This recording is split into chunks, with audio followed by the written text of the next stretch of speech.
Muito bem. Então, dando continuidade ao que estávamos falando no vídeo anterior, né? Você tem aí uma série de hipóteses que são onde você pode relativizar o contrato ou o princípio de que o contrato faz entre as partes, né?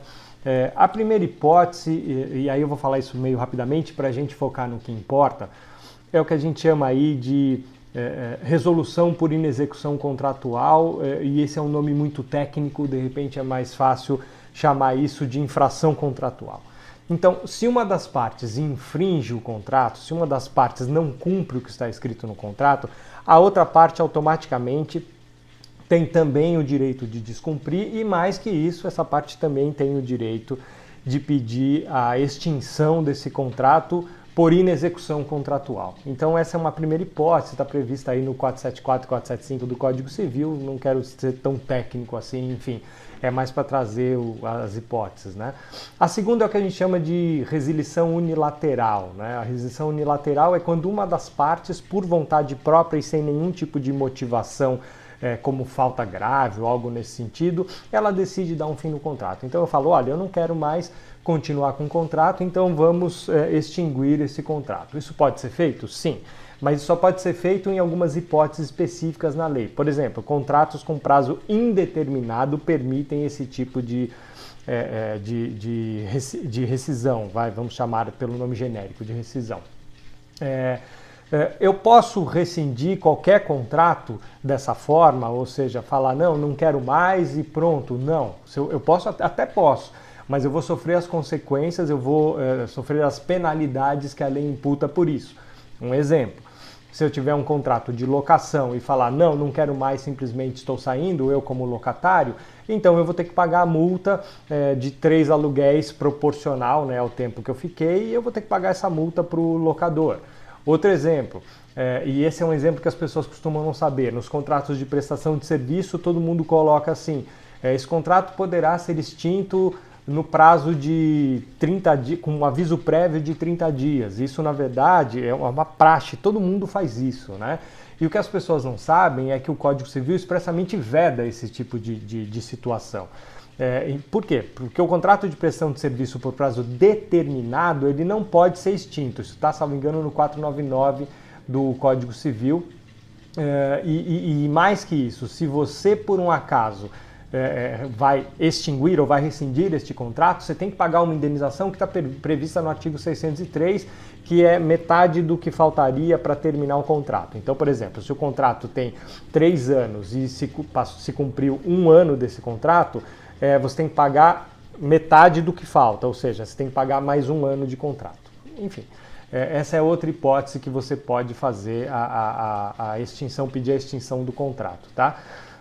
Também tem outra hipótese que é o que se chama de desequilíbrio contratual ligado à má-fé ou ao não cumprimento do princípio da boa-fé.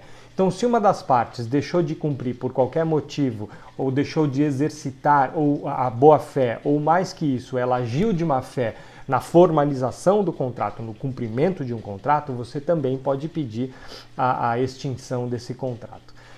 Mas todas essas hipóteses que eu falei até agora, elas não se aplicam ao caso da pandemia, tá bom?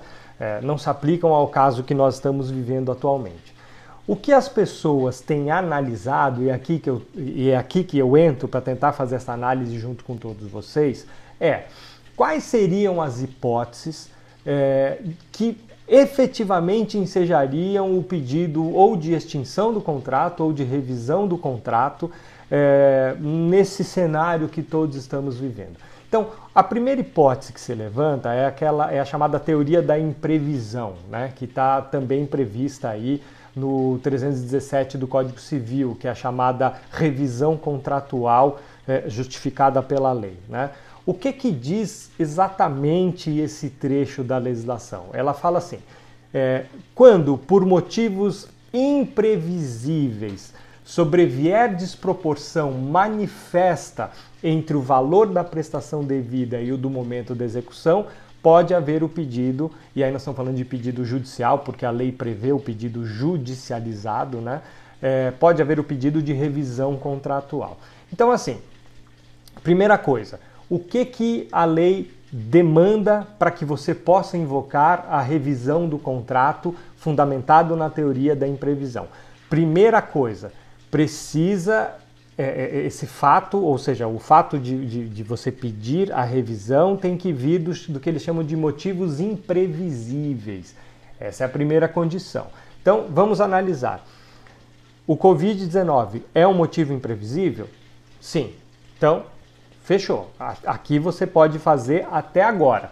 O que mais diz a lei? Ela diz que é por motivo imprevisível e que desde que esse motivo imprevisível haja como consequência a desproporção manifesta no valor a ser pago pela parte, né, no momento da sua execução. O que eles querem dizer com isso? Quando você assinou o contrato, você tinha um cenário, e quando você executou o contrato, ou seja, quando você vai pagar o contrato, ele tem outro cenário.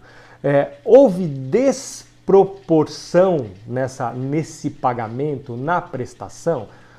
Não houve desproporção, porque o valor daqui é exatamente o mesmo valor aqui. Aliás, ele até sofre uma pequena modificação em virtude de desvalorização, etc., mas não é o suficiente. Ou seja, não houve aí uma desproporção manifesta onde possa efetivamente se pedir uma revisão do contrato baseado no 317, ou seja, na teoria da imprevisão. Então, pelo menos na minha opinião, não caberia o pedido de revisão contratual em tempos de pandemia fundado no 317, na teoria da imprevisão.